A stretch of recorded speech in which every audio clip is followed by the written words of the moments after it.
एक पहाड़ी के नीचे रामगढ़ नाम का एक गांव था। गांव के सारे जानवर हरी घास खाने के लिए सुबह उसी पहाड़ी के ऊपर बसे जंगल में जाते और शाम होते होते घर वापस आ जाते थे। हर दिन की तरह लक्ष्मी नाम की एक गाय अन्य गायों के साथ उसी पहाड़ी के जंगल में घास खाने के लिए गई थी। वह हरी घास खाने में इतनी ज्यादा प्रसन्न थी कि वह कब एक शेर की गुफा के पास पहुंच गई, उसे पता भी नहीं चला। शेर अपनी गुफा में सो रहा था और वह पिछले 2 दिनों से भूखा भी था। जैसे ही लक्ष्मी शेर की गुफा के पास पहुंची, गाय की खुशबू से शेर की नींद खुल गई। लक्ष्मी शेर की दहाड़ सुनकर डर जाती है। जब वह अपने आसपास देखती है तो वहां दूर दूर तक उसको कोई भी दूसरी गाय नहीं दिखी। वह शेर धीरे धीरे गुफा से बाहर आया और गुफा के बाहर गाय देखकर खुश हो गया। शेर ने मन ही मन सोचा कि आज उसकी 2 दिनों की भूख मिट जाएगी। वह इस तंदुरुस्त गाय का ताज़ा मांस खाएगा और यह सोचकर उसने एक तेज दहाड़ लगाई। लक्ष्मी शेर की दहाड़ सुनकर डर जाती है। जब वह अपने आसपास देखती है तो वहां दूर दूर तक उसको कोई भी दूसरी गाय नहीं दिखी। जब वह हिम्मत करके पीछे मुड़ी तो उसे सामने शेर खड़ा हुआ दिखाई दिया। उस शेर ने लक्ष्मी को देखकर फिर से दहाड़ लगाई है और लक्ष्मी से कहा, मुझे 2 दिनों से कोई शिकार नहीं मिल रहा था, मैं भूखा था।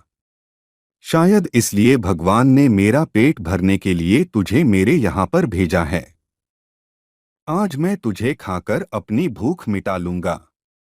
उस शेर ने लक्ष्मी को देखकर फिर से दहाड़ लगाई है और लक्ष्मी से कहा, मुझे 2 दिनों से कोई शिकार नहीं मिल रहा था, मैं भूखा था। शायद इसलिए भगवान ने मेरा पेट भरने के लिए तुझे मेरे यहां पर भेजा है। आज मैं तुझे खाकर अपनी भूख मिटा लूंगा। शेर की बात सुनकर लक्ष्मी डर जाती है। वह रोते हुए शेर से कहती है, मुझे जाने दो, मुझे मत खाओ।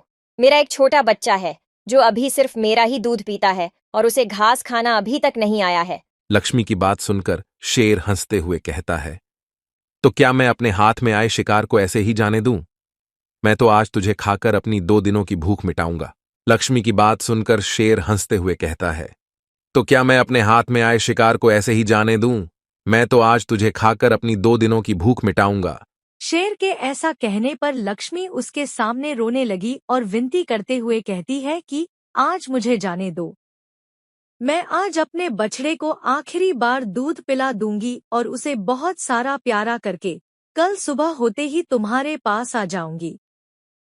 फिर तुम मुझे खा लेना और अपना भूखा पेट भर लेना। शेर लक्ष्मी की यह बात मान जाता है और धमकी देते हुए कहता है कि अगर कल तू नहीं आई तो मैं तेरे गांव आऊंगा, फिर तुझे और तेरे बेटे दोनों को खा जाऊंगा। लक्ष्मी शेर की यह बात सुनकर खुश हो जाती है और शेर को अपना वचन देकर गांव वापस चली जाती है।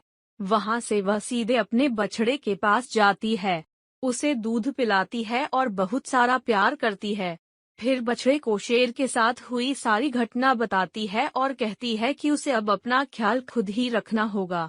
वह कल सुबह होते ही अपना वचन पूरा करने के लिए शेर के पास चली जाएगी। अपनी माँ की बातें सुनकर बछड़ा रोने लगता है।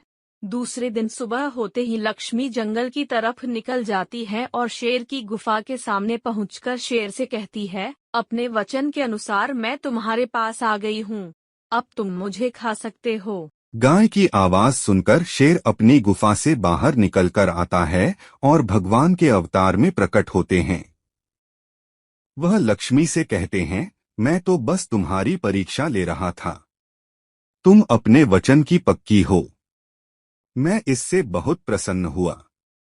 तुम अब अपने घर और बछड़े के पास वापस जा सकती हो। इसके बाद वे उस गाय को गौमाता होने का वरदान भी देते हैं और उसी दिन के बाद से सभी गायों को गौमाता कहना शुरू कर देते हैं।